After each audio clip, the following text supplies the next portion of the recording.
1K, I'm sending you a little software upgrade I put together that should allow you to detect which files will lead to a data stream overload. Unfortunately, I'm not doing this to help you avoid them. In fact, I'm gonna need you to search for more. I'm sorry about that. But if we're going to unlock all the systems that aren't responding, you'll have to connect to the data stream, possibly more than once. It's the only way for me to get access.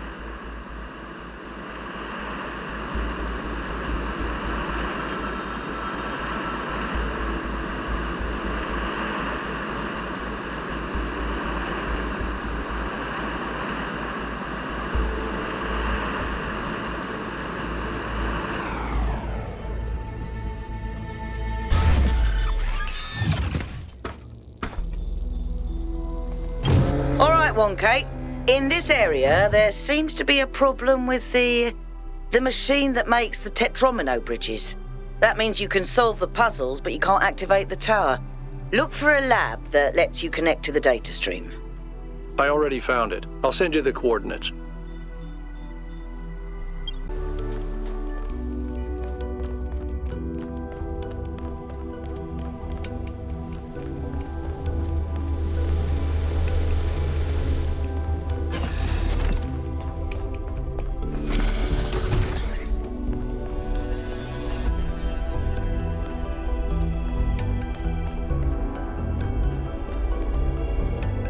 Look at this place. It's beautiful, isn't it? Mesmerizing. That's how it lures you in, I think.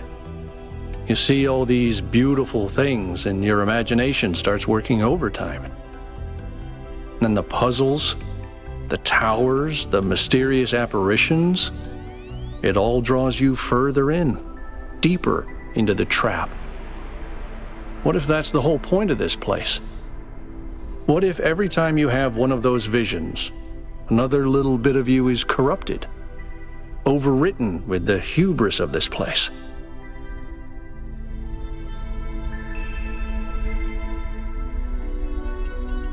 I'm sorry, I didn't mean to suggest you were, whatever it is I'm trying to say. I guess I'm just disappointed in myself. Byron needs me. You all need me to do my job, and I can't even use a terminal.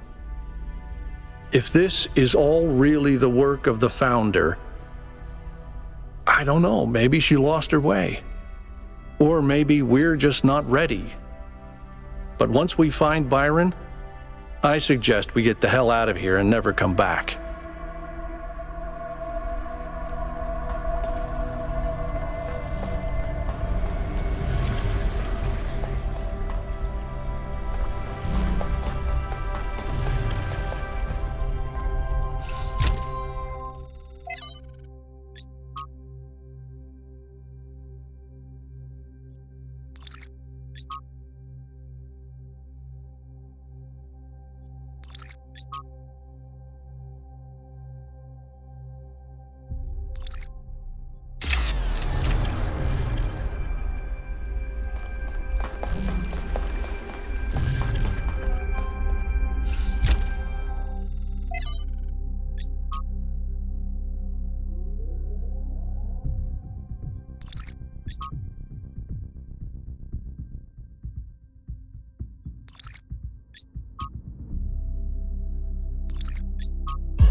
Our ancestors kept telling themselves that the brevity of their lives didn't matter, but they had so little time to ever really think about anything. I've spent several human lifetimes studying this mystery, and only now am I beginning to see. The simulation was built on top of material reality, unable to escape its constraints. In the same way, physics as we understand it, even quantum physics, is built on top of a deeper reality. A set of rules that define existence itself. There is a universal language of creation, and I think we can learn it.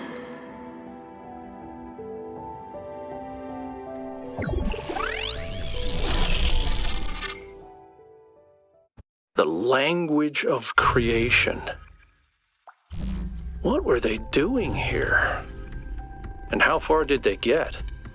I can't answer that, but I think I fixed the tetromino bridge, machine, ring thing. I say I think because it's not in the schematics. And what I'm doing is hack work at best. Try it and see if it works. What can I do for you, 1K? He blamed Byron for being headstrong and foolish, which I don't see it quite the same way, but it's easy to understand why the mayor would think that. It wasn't hard to convince him that we can't leave Byron behind, though. You may not agree with Herman on a lot of issues, 1K, but he's not a bad person. He's doing his best in a difficult situation. I hope so. He's always been annoyingly hard to get rid of.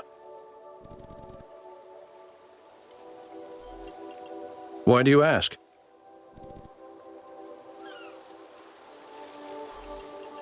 I'm not opposed to technology. I'm just opposed to trying to dominate everything. We can be part of the planet's history without having to be its masters. He was the third to be born, after Athena and Eustathius. He was an important figure in New Jerusalem's early history, almost as important as Athena. But after she vanished, he faded into the background. I don't think anyone suspected he knew where she was. I didn't know him that well, but he was always very calm, very thoughtful. Everyone respected him. I do.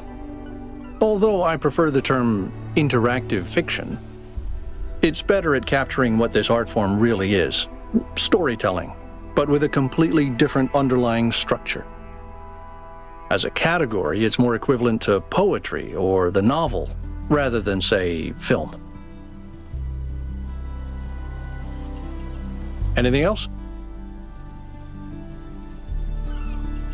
It makes me wonder why people always think they know better than nature.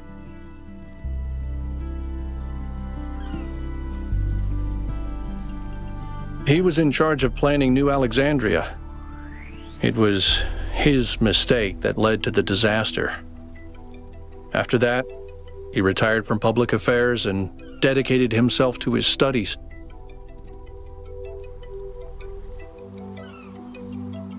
Well, they've experienced a lot more hardship and tragedy than most of us. I think it's understandable that they choose to focus on their personal interests.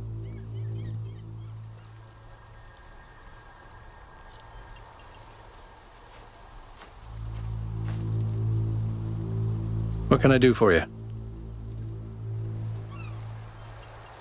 You mean, am I unduly influenced by my experiences? Unable to imagine the better future Byron wanted because I'm too traumatized? Could be. But I'd like to think I'm a little more self-aware than that.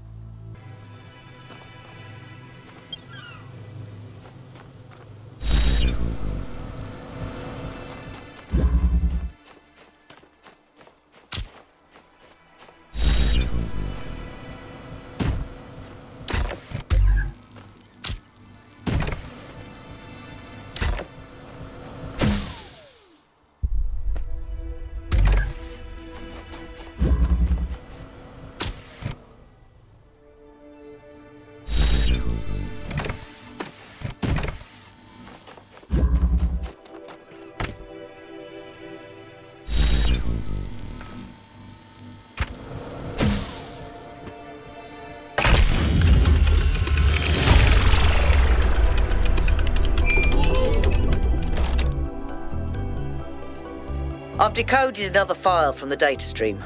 Listen to this. Mother and father think of our discoveries as a language, a code. But I think they're wrong.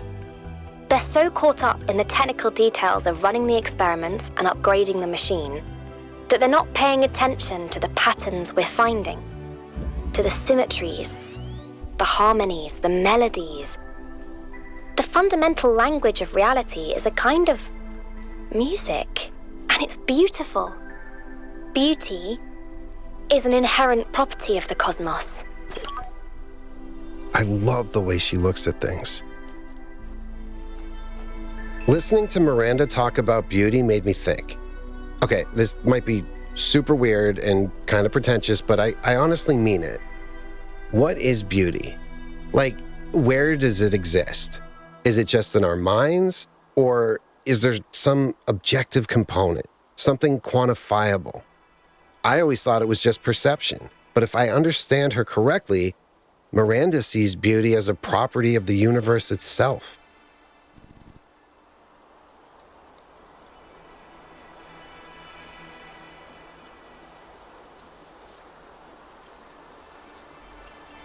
Interesting.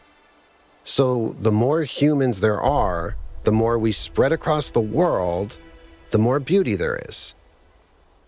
But then, doesn't it follow that it's our duty as a species to grow? To make the universe more beautiful?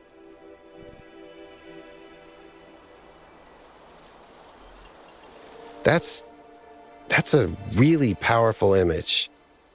Beauty flowering in the universe as intelligence spreads. Thank you. I hope you're right.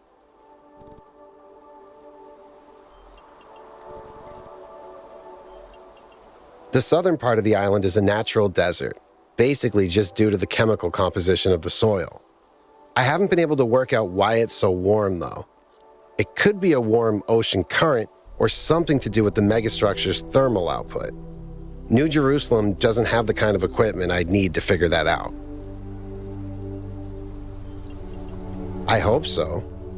I understand why he was impatient, but he should have been more careful.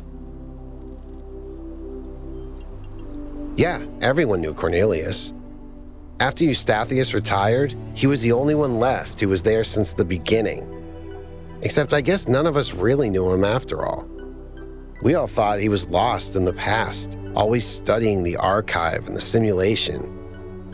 But he actually had all these secrets. And a daughter. Yeah, even after centuries, they can still surprise you. Mostly just made sure Pellegrino didn't mess up the VTOL. We only have a handful of them, and while they look cool on the outside, the truth is they're held together by gaffer tape and good intentions. There's a reason Melville's always complaining.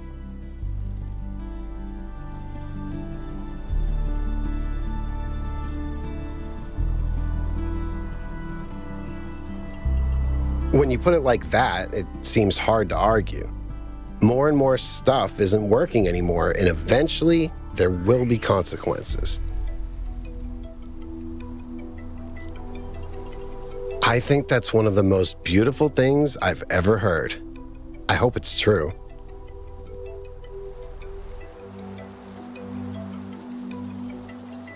Okay, this may sound like a robot joke, but I love heavy metal, especially the more melodic kind. It's big, it's epic, it's full of emotion. You can really get lost in it. Actually, I named Bruce after Bruce Dickinson, the lead singer of Iron Maiden. They used to call him the air raid siren, which is also what my Bruce sounds like.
particle clouds continue to be exactly the same.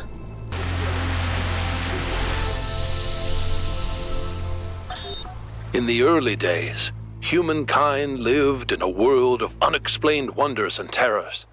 The powers of the elements were understood in terms of gods and spirits. After all, how else could one explain thunderstorms and earthquakes? But as the realm of scientific knowledge expanded, the realm of the mystical began to shrink. The sacred grove, as Hegel wrote, was reduced to mere timber.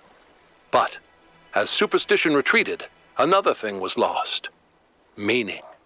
In a purely mechanical universe, people yearned for the comfort provided by gods and spirits. But there was no way back. But what about the beauty of the universe? The perfection of everything around us, couldn't they see that?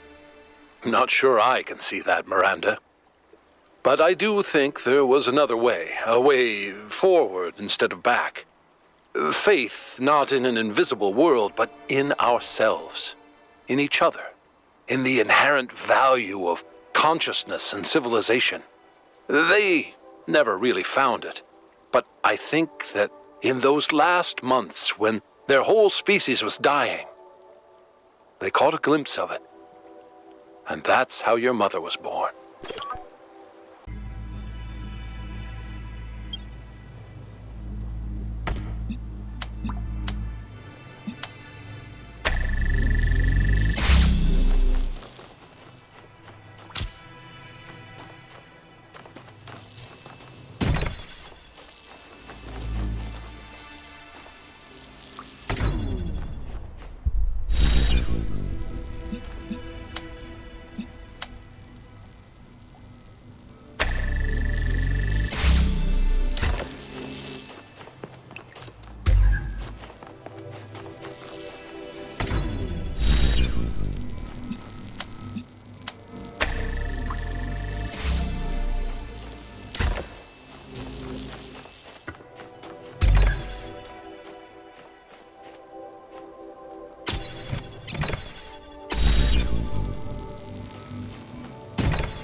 You know, a couple of years back, we went on a scavenging expedition to an ancient industrial complex south of New Jerusalem. It was enormous, sprawling, an area many times bigger than our whole city, just dedicated to manufacturing. It was incredible to think about the sheer variety of things they produced. And it made me realize how austere, how restricted our lives are. You know how most ancient structures are overgrown? It's kind of pretty, but in a sad way. Well, this one wasn't. There had been some kind of chemical spill. I don't know if it happened while the structure was still operational or if something had just rotted through, but it killed everything. Even centuries later, nothing could grow. It didn't have to happen that way. And history doesn't have to repeat itself. But we do have to remember that it did happen once.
glad I'm not in charge of solving these.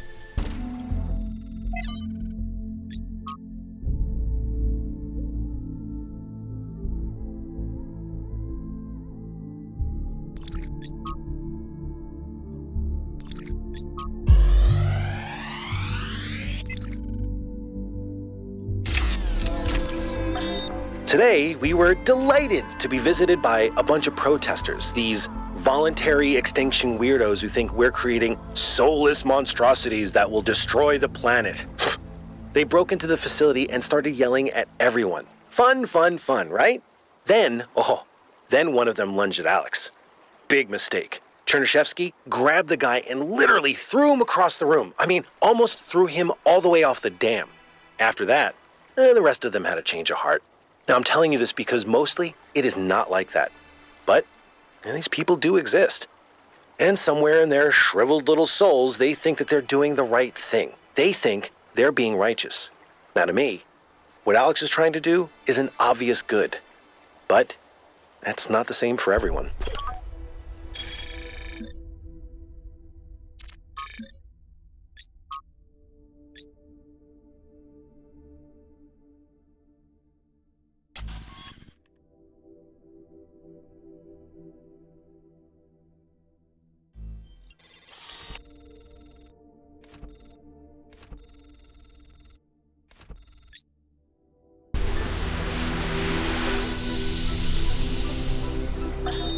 Father, I updated the novem algorithm.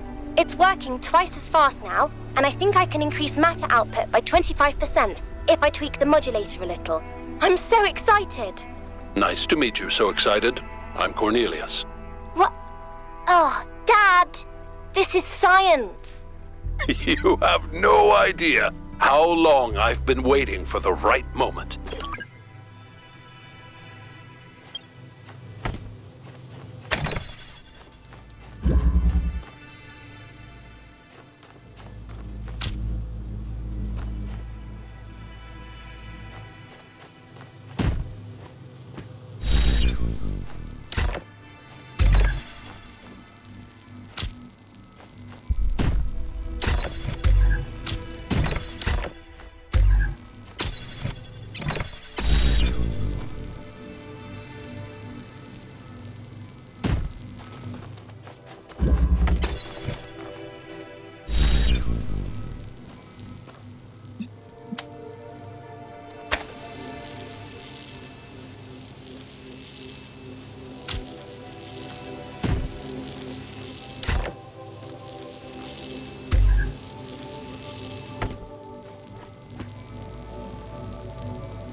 Yes.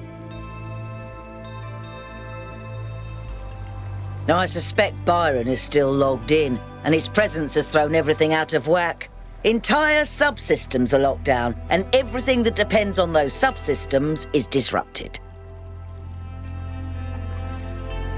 There was a short burst of noise on the frequency we used to communicate, but that could have been anything. He taught me a lot when I was young. Nowadays, people just know him as the museum curator, but back then, he was closely involved with every engineering project, and he was brilliant. When he encountered a problem, he'd always remain calm and keep working at it until he found a solution. I wish I could be that patient. If I had to guess, I'd say so that Cornelius could still go back for anything they needed. He was always leaving on expeditions anyway, looking for materials for his projects.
When the heavens are silent, what is a prophet and what is a tyrant?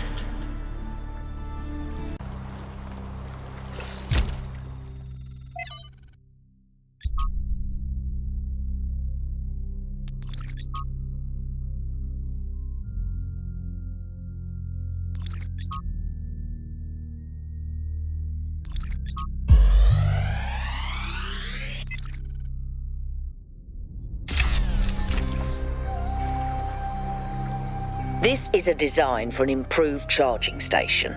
Fascinating, but not relevant.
If humankind had no more cause for war, it would make war for sport instead.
Welcome back, creature of clay. The forge burns bright, but the sky is troubled with clouds. A mortal has ascended Olympus without the permission of Zeus. The workings of Olympus are disrupted by the trespasser. Pandora, fearing the wrath of the gods, has broken the paths to ascension. Prometheus is the friend of mortals who would challenge Olympus, but he is bound in the heart of the mountain, and few could break his chains.